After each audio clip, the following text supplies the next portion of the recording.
வேதத்துல நிறைய அதிசயம் புதைஞ்சிருக்கான். ராமின் சொல்லுங்களேன்.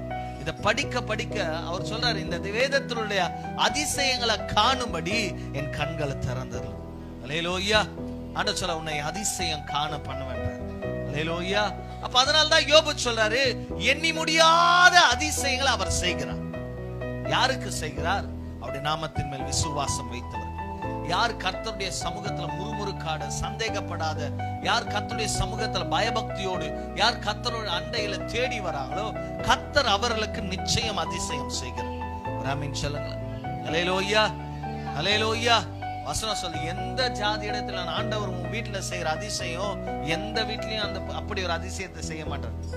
அப்படி ஒரு அதிசயத்தை தான் கர்த்தர் செய்வார். அல்லேலூயா. ஆண்டவரை நம்ம இருதயத்தை முழு உள்ளத்தோடு விசுவாசிக்கும் பொழுதுதான், நம்பிக்கை கர்த்தர் மேல வைக்கும் போதுதான் கர்த்தர் அற்புதத்தை செய்வார்.